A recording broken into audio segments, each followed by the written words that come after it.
Now, thanks to Direct Line Landlord Insurance, today we're talking about what you need to know about deposit schemes. Paul Shamplina is here. So, Paul, explain first of all, what is a deposit scheme? How does it work?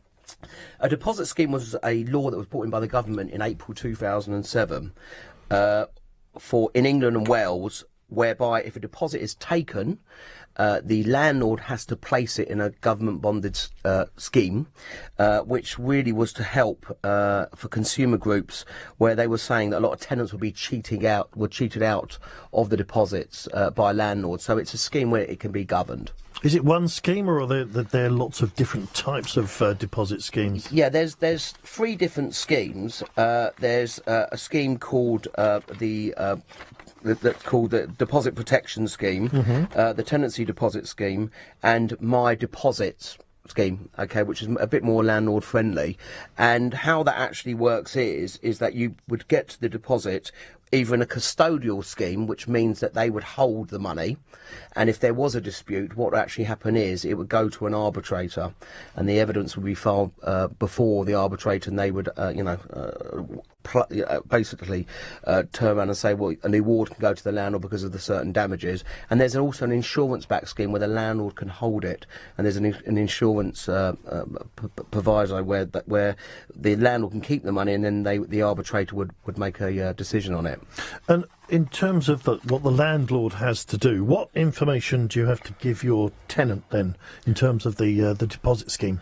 So when the deposit is put in the deposit scheme, what actually happens is the landlord has to serve a whole load of paperwork on the tenant, which is called the prescribed information, listing down what scheme and where the deposit is in, and so that if there is an adjudication or an argument, they know where to go to fight the decision if there is one. What happens when the tenancy comes to an end? Well, this is where there can be disputes. So what happens is that if a tenant is checking out of a property, the landlord has to get an inventory and do a checkout process.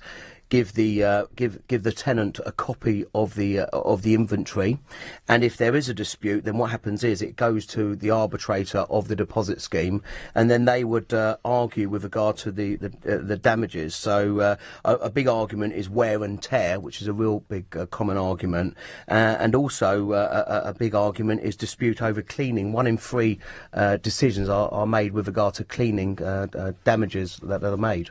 And what are the consequences of not using a deposit scheme? Well, what can happen is that if a landlord wants possession of their property, they have to give the deposit back, because they should have put the deposit in the deposit scheme within 30 days and serve the prescribed information. Also, what happens is that if they do give the deposit back and there's damages to the property, the landlord doesn't have a cash pot to be able to use to actually refurbish the properties. And more importantly, the tenant can make a claim against the landlord for 3 times plus the deposit in compensation. The whole point of the deposit schemes coming in was to stop lots of spurious cases going to court. It's certainly not simple, then, is it? It's quite a complex thing that you've got to get into. What would your top tips be?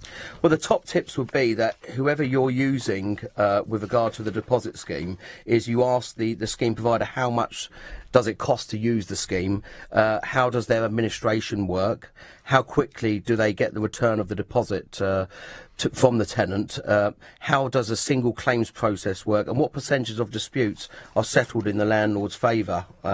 Generally, it's about a third of the decisions are normally given to the tenant, and the average deposit is normally about £1,000. Okay, and you've done a blog about this as well? Yes, we've done a blog and we've done a video on deposits on the LBC website and the Property Hour page. Great, okay, thank you, Paul, for that, and thanks to Direct Line Landlord Insurance.